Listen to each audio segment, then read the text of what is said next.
Imagine this. You don't feel great, so you head to the ER because you can't get in to see your doctor. A couple weeks later, a bill shows up for nearly $250,000. Sound insane? Yeah, this might be an extreme case, but it's reality for some people with kidney disease. By the time symptoms show up, you've probably lost somewhere near half your kidney function. I'm Tom Smoot, your favorite biomedical engineer and former special operations soldier. If you don't know much about kidney disease, or even if you're at risk, how do you start that conversation with your doctor? Well, I talk to doctors almost every day, so let me give you some tips before kidney disease drains your health and your bank account. Most people don't think about their kidneys until there's a problem, but these little guys are working 24/7 to keep you alive. This is a nephron. We call it the functional unit of the kidney, and every kidney has about 1,000,000 of them. Every nephron comes with a glomerulus. It's a dense knot of blood vessels where filtration begins. The walls of these little vessels are lined with something called podocytes. They're like little biological bouncers that control what molecules get through based on size and charge. If molecules pass this checkpoint, they enter the tubule system. But it's still not a straight shot to the bladder. The tubules act like another checkpoint, reabsorbing nutrients your body still needs. This part gets complicated, but let's be real. No one's asking their doctor about cellular transporters, so we're not going to talk about that. What matters most is that reabsorption happens through something called an osmotic gradient. This is where my physiology professor would say water follows salt, but we'll leave the chemistry for another time, because what you need to know is how failure leads to disease. It's not about a single nephron failing, you have millions of them. And they're so efficient, you won't notice when thousands stop working.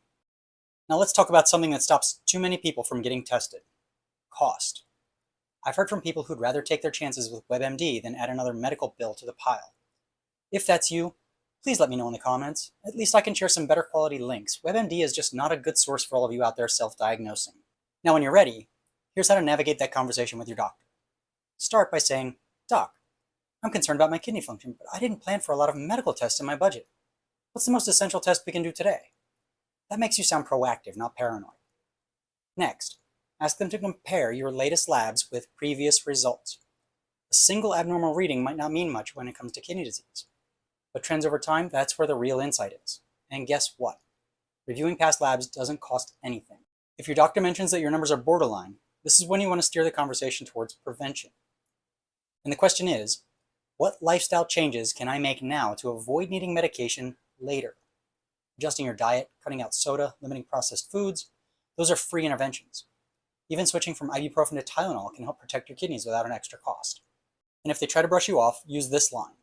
I'd rather ask too many questions now than be overwhelmed by a pile of bills from the emergency room. That one tends to grab attention. When you get your labs, 3 numbers give you the big picture. And despite what WebMD might have you believe, GFR isn't a simple pass-fail test. First of all, it changes with age, so you need to look at the trend. The GFR of 70 might not raise alarms for one person, but it could be a serious warning sign for another, especially if it's been dropping over time. This is why this is something you cannot diagnose with a Google search. You need to compare it to your past results, and that means having the conversation with your doctor, not an algorithm. The other marker in your blood labs is serum creatinine. It's a waste product that healthy kidneys remove efficiently, but if it's creeping up, it's a sign your filtration system isn't keeping up. And then in your urine, you want to know if there's any albumin. Think of it like finding a leak in your basement. Small at first, but a warning of bigger structural problems. Even tiny amounts of albumin can mean your kidneys are under stress long before your GFR starts to drop. And hey look, nobody's paying me to say this. Not doctors, not insurance companies, nobody. I know firsthand how expensive the US healthcare system is, and I want to help you stay out of debt for something that should be a basic right. Your kidneys don't care how the bills get paid. They just need you to act before the damage can't be undone. If this gives you the confidence to bring up kidney health at your next appointment, mash those buttons to like and follow along. And share this with someone who needs it. It costs you nothing, but it could save them everything. Thanks for being here.